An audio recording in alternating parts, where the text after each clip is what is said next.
सभी साधकों को जय जय श्री राम।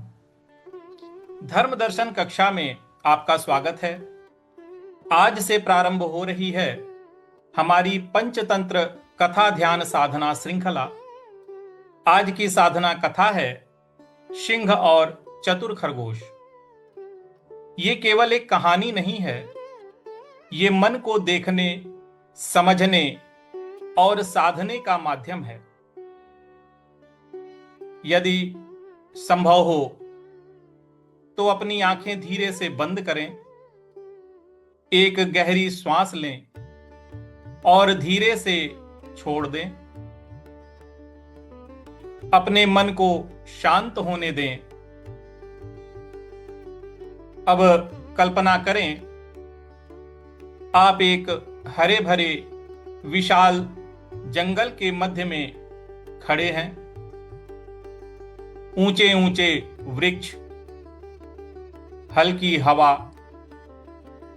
पत्तों की सरसराहट, दूर से बहती नदी की मधुर ध्वनि। आप केवल सुन नहीं रहे हैं, आप उस दृश्य के भीतर प्रवेश कर रहे हैं। जब हम कथा को मन में चित्रित करते हैं तो हमारी कल्पना शक्ति प्रखर होती है, एकाग्रता गहरी होती है और भीतर की चेतना सक्रिय होने लगती है। अब कथा शुरू करते हैं। जंगल का दृश्य है। इस शांत जंगल में एक सिंह रहता है। विशाल शरीर, घनी आयाल, आंखों में गर्व और अधिकार का भाव। उसकी दहाड़ से पर्वत गूंज उठते थे। धीरे धीरे वह केवल भूख मिटाने के लिए नहीं, बल्कि अपनी शक्ति दिखाने के लिए भी शिकार करने लगा। जंगल के पशु भयातुर होने लगे, भय में जीने लगे। अब आप कल्पना करें, भय का वातावरण कैसा होता है।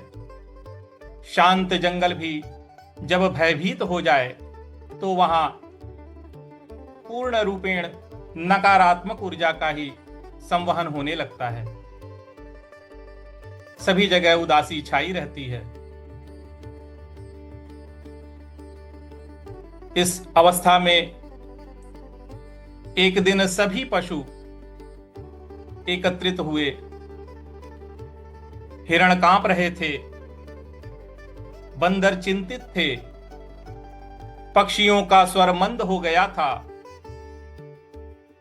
उन्होंने निर्णय लिया, सिंह से निवेदन करेंगे कि हे वनराज, प्रतिदिन एक पशु स्वयं आपके पास आ जाएगा, आप इस तरह से शिकार ना करें। सिंह ने स्वीकार कर लिया कि उसे इतनी भागा दौड़ी नहीं करनी होगी और शिकार स्वयं ही उसके पास आ जाएगा। अब भय तो कम हो गया, लेकिन सभी की मृत्यु निश्चित हो गई। ध्यान दें, कभी कभी जीवन में हम भय को कम करने के लिए समझौता कर लेते हैं, पर समस्या का जो मूल है वो वही रहता है। एक दिन एक छोटे से खरगोश की बारी आई। कोमल शरीर पर तेजस्वी नेत्र थे उसके। वह धीरे धीरे चल रहा था, पर उसके भीतर विचारों का प्रवाह था। क्या मैं केवल मृत्यु स्वीकार कर लूं या कोई उपाय खोजूं? यहीं से साधना प्रारंभ होती है। जब मन भय से ऊपर उठकर विचार करता है, तभी परमात्मा का आशीर्वाद प्राप्त होता है। रास्ते में उसे एक पुराना गहरा कुआं दिखा। जल बिल्कुल शांत, जैसे दर्पण होता है उस प्रकार से दिखाई दे रहा था। उसने योजना बनाई। वह जानबूझकर सिंह के पास देर से पहुंचा। सिंह अत्यधिक आग बबूला हो गया था। क्रोध में उसने पूछा, इतनी देर क्यों? खरगोश बोला, महाराज, एक और सिंह ने हमें रोक लिया था। वो कहता है कि वही असली राजा है।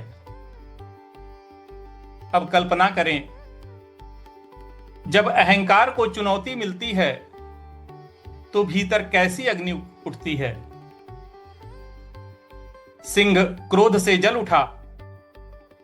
सिंह तुरंत गरजा, मुझे उसके पास ले चल।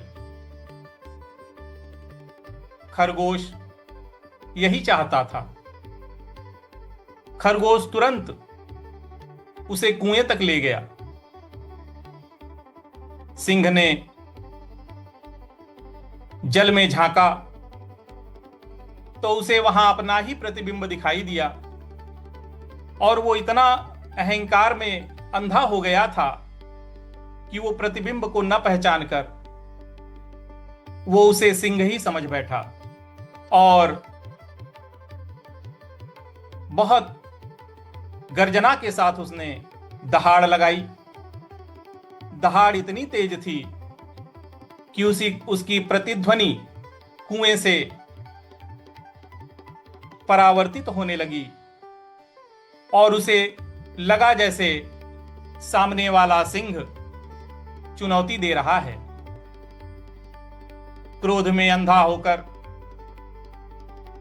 वो कुएं वाले शेर का शिकार करने के लिए कुएं में ही कूद पड़ा, और जैसे ही वो कुएं में कूदा उसका खेल खत्म। अब आप कल्पना करें, जंगल में कैसी शांति फैल गई होगी। छोटा सा खरगोश पर विजयी बुद्धि। अब धीरे से अपने मन की ओर देखें। हमारे भीतर भी एक सिंह है। अहंकार, क्रोध, आवेग, और एक खरगोश भी है, विवेक, धैर्य, बुद्धि। जब हम बिना सोचे प्रतिक्रिया देते हैं तो हम कुएं में कूद पड़ते हैं। जब हम रुक कर विचार करते हैं तो हम समस्या का अंत कर देते हैं। अब एक गहरी श्वास लीजिए और उसे धीरे से छोड़ दीजिए। यदि आपकी आंखें बंद हैं तो धीरे से खोलें। आज की कथा ध्यान साधना से आपने क्या क्या सीखा है उस पर ध्यान दीजिए कि बल से अधिक बुद्धि का महत्व है। अहंकार से अधिक विनम्रता का महत्व है, और भय से अधिक विवेक का महत्व है। यदि ये साधना आपको स्पर्श कर रही है तो कृपया इसे साझा करें। हम अगली कथा ध्यान साधना में फिर मिलेंगे। सभी साधकों को जय जय श्री राम।